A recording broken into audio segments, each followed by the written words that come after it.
আপনি আজকে বলেছিলেন পূর্ণিমা আর অমাবস্যার ব্যাপারে বুঝাবেন। হ্যাঁ, আমাদের পৃথিবী সূর্যের চারিদিকে ঘুরতে থাকে, আর চাঁদ পৃথিবীর চারপাশে। চাঁদ পৃথিবীর চারিদিকে একটা কক্ষে আবর্তন করছে। যখন চাঁদ এরকম আবর্তন করতে করতে পৃথিবী সূর্যের যে পাশে অবস্থিত ঠিক তার উল্টো পাশে চাঁদ অবস্থান করে, তখন কি হয়? তখন পৃথিবী থেকে দৃশ্যমান চাঁদ এই সময় সূর্য দ্বারা পূর্ণ গোলাকার চাকতির মতো দেখায়। হ্যাঁ, সেই অবস্থাকেই বলা হয় পূর্ণিমা। আর অমাবস্যা কি? আর যখন চাঁদ আবর্তন করতে করতে পৃথিবী ও সূর্যের মাঝখানে এসে পড়ে, তখন চাঁদের অন্ধকার দিকটা আমাদের চোখে পড়ে, তখনই অমাবস্যা ঘটে। পণ্ডিত মশাই, এবার আমাদের বুঝিয়ে বলুন তো চন্দ্রগ্রহণ কাকে বলে? এটা পরের দিন বোঝাবো, আজ তোদের ছুটি, আমাকেও রাজসভায় যেতে হবে। ঠিক আছে, সে না হয় যান, কিন্তু একটা সহজ প্রশ্ন জিজ্ঞেস করব, কিছু মনে করবেন না তো? কি প্রশ্ন? আমাদের পাঠশালা থেকে চাঁদ বেশি কাছে না রাজসভা? রাজসভা? ভুল পণ্ডিত মশাই, চাঁদ বেশি কাছে, কারণ পাঠশালা থেকে রাতের বেলা খালি চোখে চাঁদ দেখা যায়, কিন্তু রাজসভা রাতের বেলা তো দূর, দিনের বেলাও দেখা যায় না।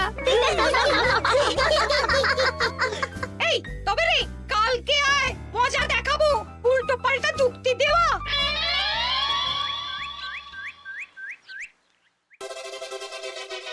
মহারাজ, আপনার হাতে এত বড় ফর্দ, রাজবাড়িতে কি সামনে কোনো উৎসব অনুষ্ঠান আছে নাকি? খাওয়া দাওয়ার ব্যাপার আছে? না, গোপালের শুধু খাই খাই, এত বড় জীব যে গোড়ের মাথা থেকে দেখা যায়। আর আপনার কুকীর্তির কথা তো দেশের শেষ প্রান্ত থেকে শোনা যায়। চুপ! রাজসভাটাকে একেবারে চিংড়ির হাট বানিয়েছে। হাট না মহারাজ, খেলার মাঠ বানিয়ে দিয়েছি। তোমাকে বেশি কথা বলতে বলিনি। মহারাজ, আপনি ওই ফর্দের ব্যাপারে বলুন না। হ্যাঁ, সেই ভালো। শোনো, আমাদের রাজ্যের বেশ কয়েকটা জায়গার অবস্থা খুব খারাপ, তাই সেসব জায়গায় উন্নয়ন করা দরকার। আপনি আমাকে দায়িত্ব দিন। বেশ, শোনো তাহলে, আমাদের রাজ্যে যে পাঠশালা আছে সেটার অবস্থা বড়ই খারাপ। চাল ফুটো হয়ে গেছে, এখন একটু হাওয়া দিলেই গাছের পাতা পড়ে। কদিন পরেই ঝড় বৃষ্টি হবে, তখন জলও পড়বে। সারানো হবে, আমার চেনা ভালো ঘরামি আছে। উত্তরে যে বড় স্নানের পুকুরটা আছে সেটার জল ময়লা হয়ে গেছে, ওই পুকুর সংস্কার করতে হবে। হয়ে যাবে। আমার কাছে খবর এসেছে দক্ষিণ পশ্চিম গ্রামের রাস্তা খুবই খারাপ, যখন তখন গরুর গাড়ির চাকা ভাঙছে। তাও হয়ে যাবে, আপনি শুধু আমাকে মোহর দেবেন আর আমি সব কাজ সামলে দেব। বেশ,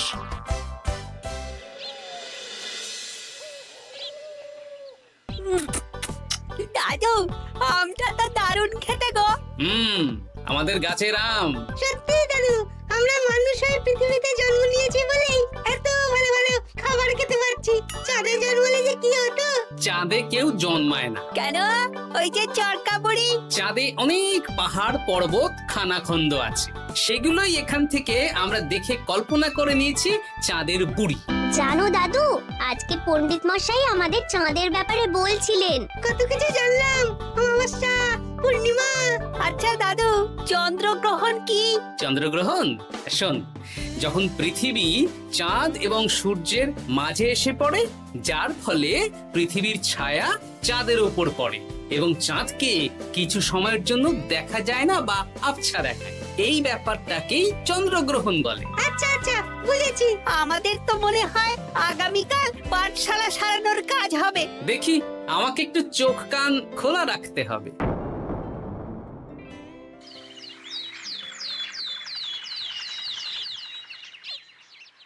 কি মন্ত্রী মশাই, কখন কাজ শুরু করব?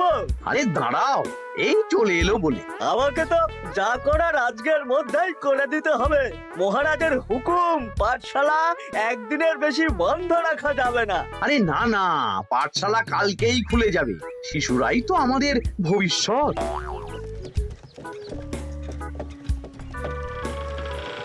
ওই যে এই আরে এতক্ষণে তোদের আসার সময় হলো? আরে মন্ত্রীমশাই আর বলবেন না, ভালো টালি বেছে বেছে আনতে দেরি হয়ে গেল। ভালো টালি এনেছিস মানে? মানে 1 নম্বর টালি। হ্যাঁ, 10-20 বছরেও কিচ্ছু হবে না, শক্ত পোক্ত আর একেবারে মজবুত। দেখি দেখি এবার কাজ শুরু করি। পাঠশালার চালের অনেক কটা টালি ভেঙে ফুটি ফাটা অবস্থা। আরে দাঁড়ো। এই বটা ঘটা, তোদের কোনো জ্ঞানগম্যি নেই নাকি? এই দামি টালিতে কাজ করলে আমাদের ট্যাঁকে কিছু থাকবে? তাহলে এখন কি করব? যা এক্ষুনি যা, সবচেয়ে কমা টালি নিয়ে আয়। আর ঘরমি ভাইয়া, তুমি চিন্তা করো না, তুমিও লাভের ভাগ পাবে, বুঝলে? লাভের গুড় কোন পিঁপড়ে খাবে মন্ত্রী মশাই? ব্যাস হয়ে গেল। তোমাকে আমি পাকামো করতে বলেছি, পাঠশালার এখানে এসেছো কেন? কাজ কেমন হচ্ছে সেটাই তো দেখতে এলাম। সব জায়গায় তো মহারাজার নিজে যাবেন না, তাই আমি ওনার প্রতিনিধি হয়ে চলে এলাম। তোমাকে মহারাজ এই দায়িত্ব দিয়েছেন? না, তা দেননি, তবে দায়িত্বশীল নাগরিক হিসেবে আমার মনে হলো তাই এলাম। হাজার হোক এই পাঠশালায় আমার নাতি নাতনিগুলো পড়ে, নাতিদের কথা তো দাদুকে ভাবতেই হবে। সে তো নিশ্চয়ই। তাহলে তুমি চটপট কাজ শুরু করে দাও। আরে হাঁ করে দাঁড়িয়ে দেখছো কি? কাজ শুরু করো। আমাকে আরো দুটো টালি দিন তো। এই কটা কটা, তোরা ওনার হাতে হাতে সহযোগিতা কর। করছি।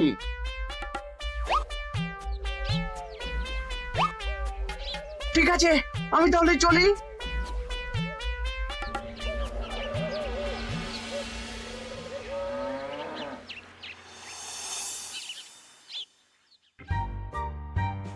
ওগো, আর কতক্ষণ তোমার মাথার উপরে বরফ ধরে থাকবো?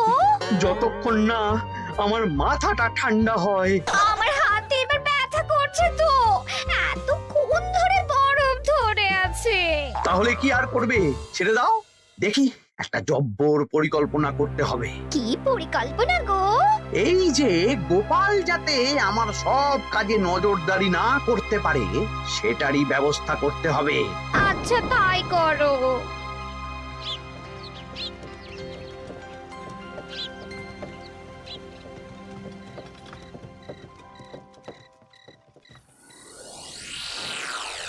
দেখ বটা ঘটা, পাঠশালা থেকে তো আমাদের 5 পয়সাও রোজগার হয়নি। না মন্ত্রীমশাই, গোপাল তো ঠায় দাঁড়িয়েছিল।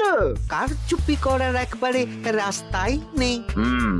আগামীকাল পুকুর সংস্কারের কাজ হবে। গোপাল যেন ওই পুকুরের আশেপাশে না আসতে পারে, সেটা দেখার দায়িত্ব তোদের। বেশ, তাহলে আমি সকাল সকাল ওই গোপালের বাড়ির আশেপাশে পৌঁছে যাব। গোপাল যখন ওই বাড়ি থেকে বেরোবে অমনি বেটা বিছানায় বসে কাঁদবে। হ্যাঁ, আরে এই তো চাই।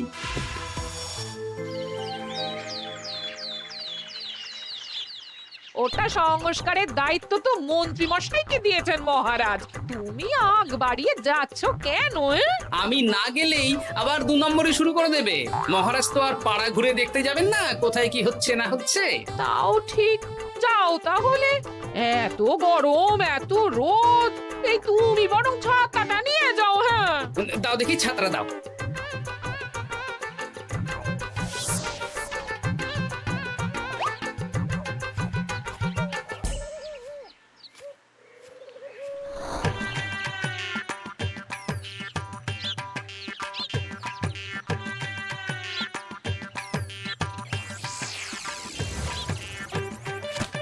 এই কে রে?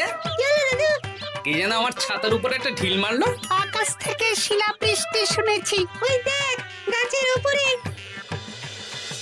এ তো ঘটা কাকা। এই ঘটা না, না না গোপাল দাদা না। তবে রে দাঁড়া, গাছের নিচে অনেক পাখিতে খাওয়া আম পড়ে আছে। বাচ্চাগণ, এগুলো তোলো আর আক্রমণ। ওরে বাবা রে, ওরে বাবা রে। তোরা এক কাজ কর, ঘটা নামলে ওকে এখানেই গাছের সাথে বেঁধে রাখ। দরকার হলে বড়দেরকেও ডেকে নে। আচ্ছা দাদু। আমি ওদিকে চললাম।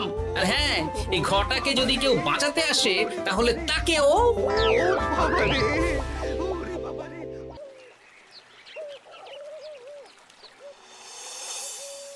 মন্ত্রীমশাই একদম নিম্নমানের চুন আর ফিটকিরি নিয়ে আসবো তো।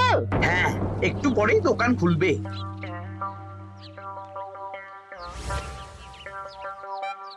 আবার 2 নম্বরই শুরু করে দিয়েছেন। দেখি গোপাল, তুমি এখানে কি করে এলে? ভগবান পাশে থাকলে আপনার মতন ভূতেরা আমার কি ক্ষতি করবে? হ্যাঁ? আমি আবার কি ক্ষতি করলাম? আপনার মদতেই তো হচ্ছিল। তবে যে ক্ষতি করতে চেয়েছিল সে এখন খুব একটা ভালো অবস্থায় নেই।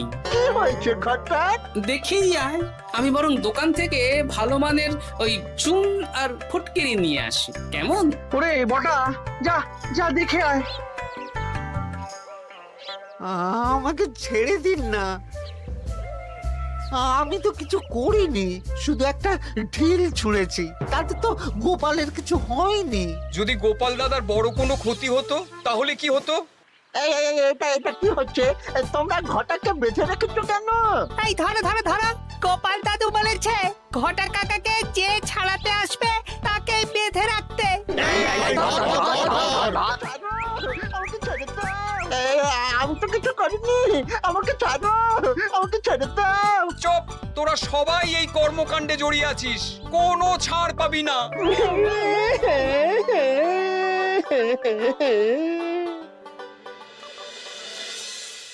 মন্ত্রীমশাই, একদম ভালো মানের চুন আর ফটকিরি নিয়ে এসেছি, এবার কাজ শুরু করতে বলুন। তুমি কিন্তু কাজটা ভালো করলে না। ভালো মন্দ জানি না মন্ত্রীমশাই, এই চুন ফটকিরি ধারে কিনে এনেছি, আপনি দোকানের ধারটা মিটিয়ে দিয়ে আসবেন, কেমন? 10 মোহর 15 আনা হয়েছে।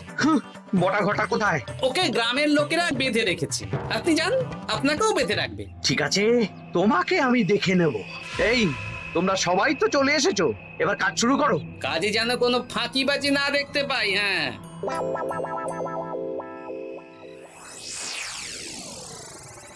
একটা কানা করিও গোপাল লাভ রাখতে দেবে না মনে হচ্ছে। এভাবে তো চলতে পারে না। সারা দিন আমাদের বেঁধে রাখলো জানেন। শুধু নুন চিনির জল ছাড়া আর কিচ্ছু খাবার খেতে দেয়নি। খাবার? হ্যাঁ, এই খাবার দিয়েই গোপালকে সাবার করতে হবে। বলুন কিভাবে?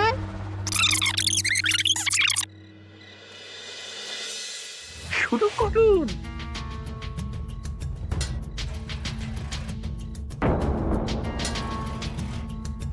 রান্নাঘর থেকে কিসের আওয়াজ হলো না? রান্নাঘরে বেড়াল, যাও গিয়ে দেখো। এ কি? এই বিড়ালটাকে তো আমাদের বাড়িতে এর আগে কখনো দেখিনি। সত্যি তো, একদম সাদা বেড়াল। ও ভাতের হাড়ির ঢাকনাটা উল্টেছে। হ্যাঁ হ্যাঁ, কোনো খাবারে মুখ দিতে পারেনি, বুঝলে? দাও দাও দাও, খেতে দাও, খেতে দাও, গিন্নি খেতে দাও। হ্যাঁ হ্যাঁ, দিচ্ছি।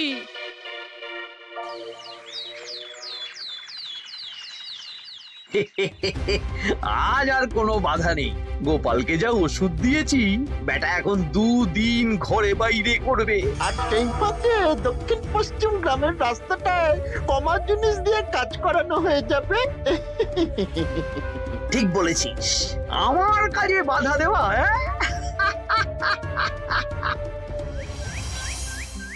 ও গিন্নি, গিন্নি গো, কাল রাত থেকে তো 10-12 বার হয়ে গেল। তুমি তো 10-12 বার, আমি তো 15 বার গেছি। বৈদ্যমশাইকে খবর দিয়েছো? হ্যাঁ, উনি আসছেন একটু পরেই। হ্যাঁ,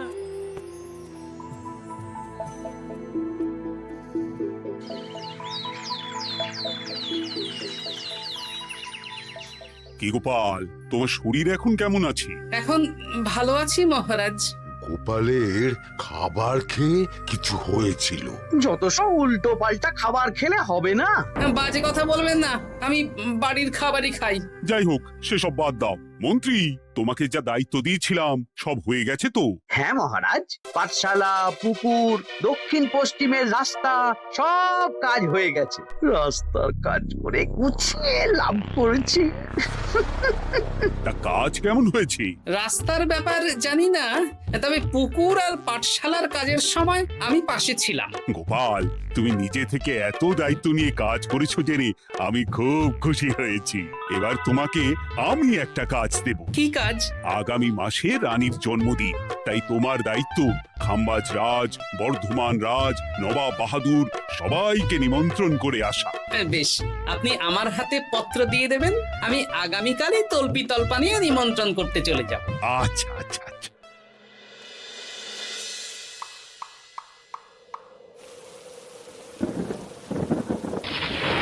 এই তো ঝড় বৃষ্টি শুরু হয়ে গেল, এর মধ্যে তুমি ভিন রাজ্যে রাজ্যে কি করে ঘুরতে যাবে? কেন, গরুর গাড়ি করে? রাজবাড়ির খরচা। আমি তো শুধু আরাম করে বসে যাব, ওখানে গিয়ে খাবো, নিমন্ত্রণ করব আর চলে আসব।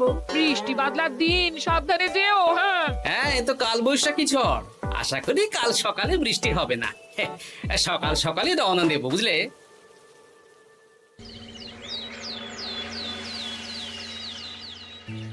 যাও গোপাল, সাবধানে যাও। পরশু দিনের মধ্যেই চলে আসবো মহারাজ, চিন্তা করবেন না। চলো চলো গাড়োয়ান, চলো। এই আচ্ছা গোপাল দাদা, প্রথমে কোথায় যাবেন বলুন তো? প্রথমে ওই খাম্বাজ রাজ্যে চলো। ও, তাহলে তো দক্ষিণ পশ্চিমে রাস্তাটা ধরতে হবে। হ্যাঁ, ওটা তো একদম নতুন রাস্তা, কোনো অসুবিধে হবে না। ওরে বাবারে, গাড়ি কি কাঁপছে গো, পড়ে যাবো তো। ওরে বাবারে, গেল রে। ওটো ওটো গোপাল দাদা। উফ, বাপরে বাপ, কি জোর লেগেছে কোমরে। একদিনের বৃষ্টিতেই রাস্তার যা হাল, এটা রাস্তা সারিয়েছে না নষ্ট করেছে সেটাই তো বুঝতে পারছি না। কদিন আগেই নাতি নাতনি গুলোর সাথে চাঁদের গল্প করছিলাম, যে চাঁদে অনেক গর্ত, খানা, খন্দ। উফ, না, আমি রাস্তাটুকু হেঁটে হেঁটেই পার হচ্ছি। যা লেগেছে, আমাকে কদিন খাম্বাজ রাজ্যে বিশ্রাম নিতে হবে। তাই ভালো।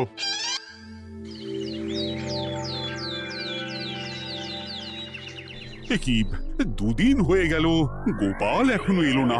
দেখুন গোপাল যা পেটু। মন্ত্রী মশাই, আপনার সব সময় কি গোপালের বিরুদ্ধেই বলতে হবে? তুমি গোপালের হয়ে বেশি বলতে এসো না। শুনেছি আপনি নাকি ওই পাঠশালা পুকুর সংস্কারে কমা জিনিস ব্যবহার করতে গিয়েছিলেন, আর গোপাল ধরে ফেলেছে, তাই আপনার রাগ। বাজে কথা বলো না, ওসব শোনা কথায় কান না দেওয়াই উচিত।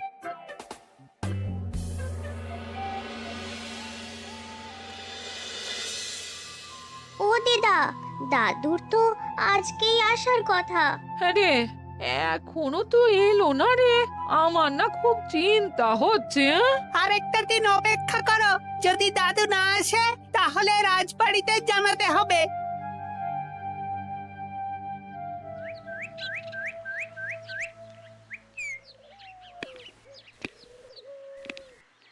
মহারাজ, এসে গেছি। এ কি গোপাল, এত দেরি হলো কেন? পুরো একদিন দেরি। এই একটু চাঁদ থেকে ঘুরে এলাম। কি যা তা কথা বলছো? সত্যি মহারাজ, আপনি বললে আপনাকেও নিয়ে যেতে পারি। চাঁদে? হ্যাঁ মহারাজ, চাঁদে। আপনার নামে চাঁদ আছে, কিন্তু কোনোদিন চাঁদে যাওয়ার সৌভাগ্য হয়নি। তুমি মস্করা করছো না তো? না না মহারাজ, সত্যি বলছি, যেতে হলে আজকেই যেতে হবে। আচ্ছা, তাহলে রানীকেও নিয়ে যাব। হ্যাঁ চলুন, আর মন্ত্রী মশাইকেও নিয়ে চলুন। বেশ, তুমি তাহলে মন্ত্রীকে ডেকে আনো, আমি আজকেই যাব। এক্ষুনি যাচ্ছি।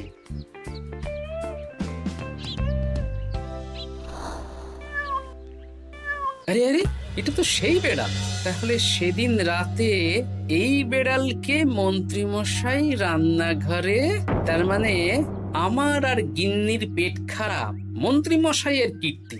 আচ্ছা, গিন্নিমা, এটা আপনাদের বেড়াল? হ্যাঁ, কেন? মহারাজ বেড়ালের মালিককে এক্ষুনি ডাকছেন। ওই তো শুনছো, মহারাজ তোমাকে ডাকছেন। আসছি আসছি। চলুন, এক্ষুনি মহারাজ ডাকছেন। কি, গোপাল আমাদের চাঁদে নিয়ে যাবে? হ্যাঁ, আর একটাই শর্ত, যে আমি গাড়ি চালাবো আর আপনাদের চাঁদ অবধি চোখ বন্ধ করে রাখতে হবে। এই কেমন কথা? চাঁদে কিভাবে যাচ্ছি সেটা দেখবো না? না, তাহলে নিয়ে যেতে পারবো না। বেশ বেশ, তোমার কথা মতো চোখ বন্ধ করে যাব, কালো পট্টি বেঁধে নেব। তাহলে চলুন, যাত্রা শুরু হোক। এ কি, গরুর গাড়ি করে যাব? আগে উঠুন না।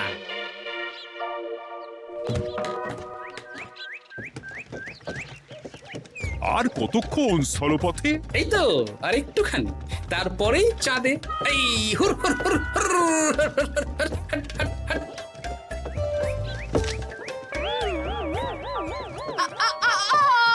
ওরে বাবা গো, মা গো, ওরে বাবারে!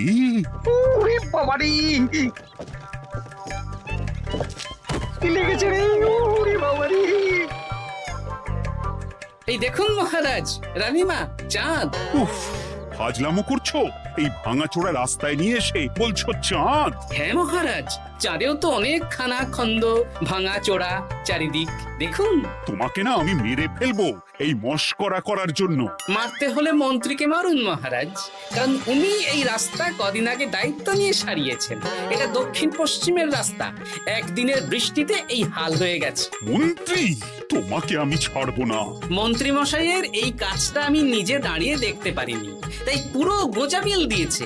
কদিন আগে আমি খাম্বাজ রাজ্যে যাওয়ার সময় উল্টে যাই, তাই ভাবলাম আপনাদেরও চোখ খুলে দিই আর কি। মন্ত্রী মশাইকে এক্ষুনি কারাগারে পাঠানোর ব্যবস্থা করো। ভুল হয়ে গেছে, ক্ষমা করুন মহারাজ।